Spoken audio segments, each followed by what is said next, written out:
Hi, this is Aaron with Zollotech, and today I'm going to talk about the new iPhone 4. It follows the name of the iPhone OS of 4.0, but it's actually the next iPhone and fourth in the line.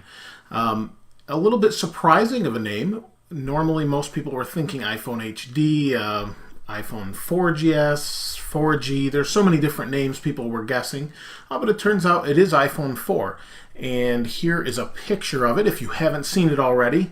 This is the one that was shown on Gizmodo, the stolen or lost iPhone, whatever you want to call it. It is exactly what we thought as far as what it looks like, but the specs are a lot better than I expected. We all know that it pretty much was going to use the processor that's in the iPad.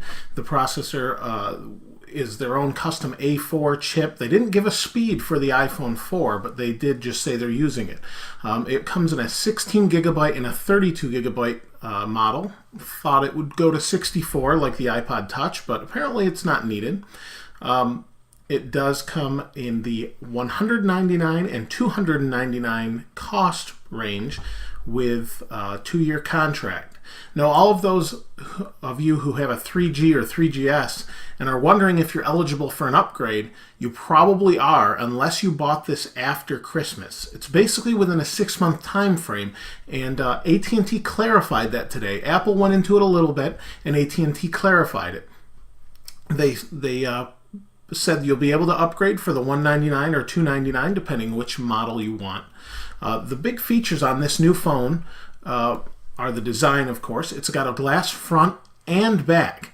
The only part that's metal on it is the ring around the outside that actually acts as an antenna also. It also is the main support structure for the entire phone. It's kind of a sandwich of glass on top of the metal that holds everything inside. They have promised better battery life. Up to 40% more talk time is the claim. Their battery claims seem a bit on the generous side, but when you looked at the iPad, it was better than what they had claimed. So we could probably suspect what they're saying.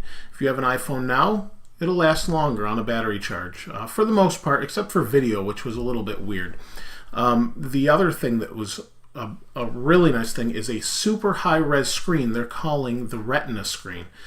This is an IPS display which allows you to look at it from different angles, just like the iPhone. You can see at it from different angles, and it doesn't blur. The 3GS does not have that kind of display.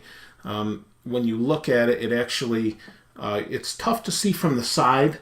It's a little bit better straight on, just like it should be.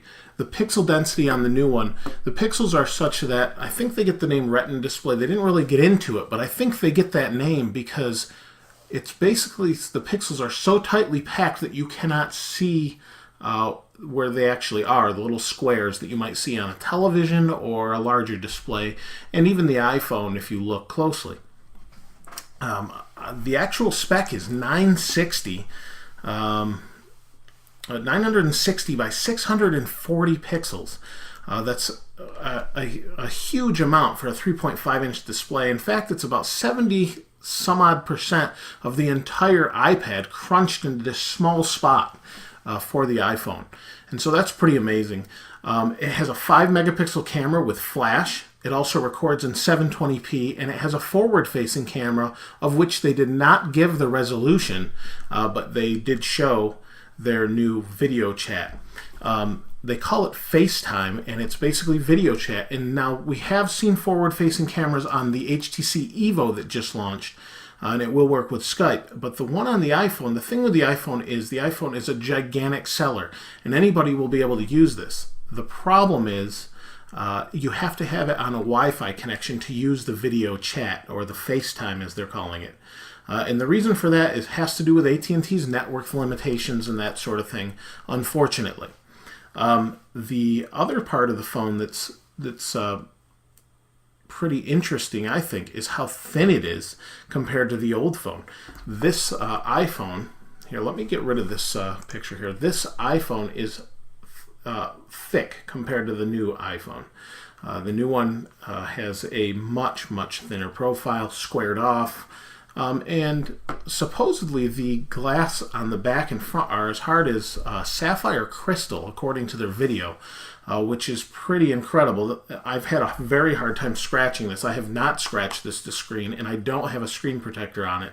I have scratched one, and that's because I was popping apart a case, and that was the original iPhone, and actually scratched the screen because I had to use something sharp to pop it apart, and it scraped the screen. But that was pretty difficult to do, and I wouldn't worry too much about that.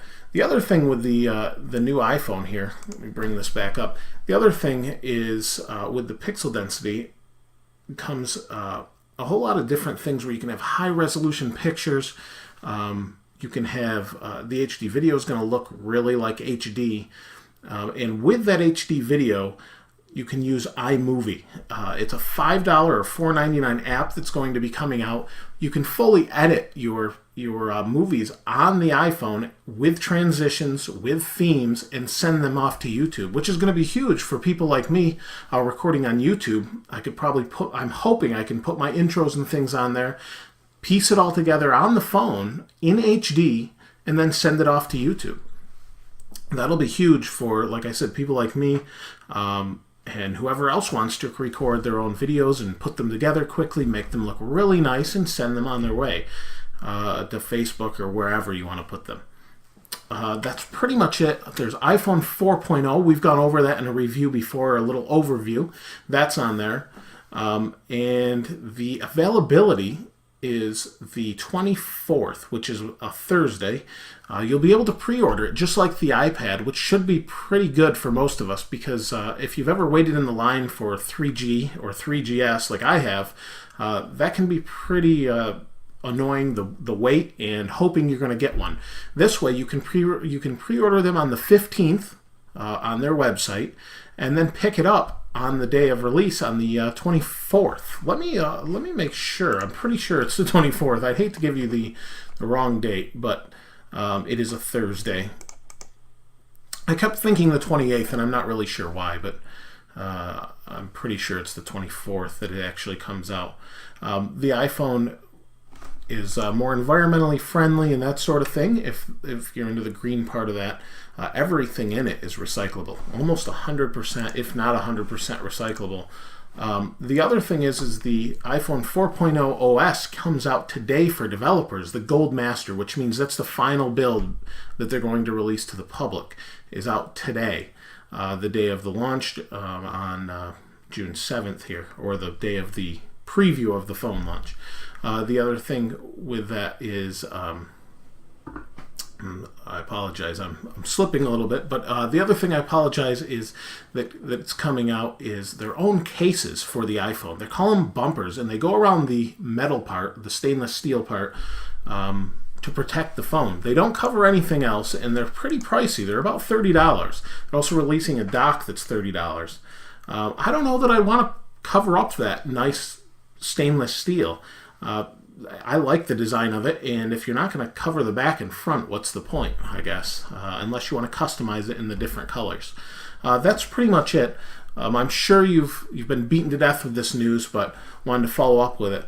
Wanted to let you know I'm going to be doing a giveaway for an iPad case. It's not the Vaha, but it is a Zag Invisible Shield. So check back for that. And if you have any other questions you'd like answered, or anything that I might be able to show you, please feel free to ask. That's pretty much it. And just to confirm, June 24th is the final release date that it will be available in the United States and a bunch of other countries at once, which will be pretty exciting for those other countries that normally have to wait a while, like the UK and Canada and all of them. So they'll be available. It's AT&T only again, 2-year contract. So if you don't like AT&T, you're out of luck, in the US anyway. It is quad band GSM, which means it could maybe work on T-Mobile. We'll have to find that out as far as 3G goes on there, but again, that's probably going to require unlock. But anyway, if you have any questions that I haven't answered or you can't find online, feel free to ask and I'll try and answer them. Other than that, again, check back for that giveaway. And I appreciate all of you subscribing and comment. This is Aaron with Zollotech. We'll see you next time.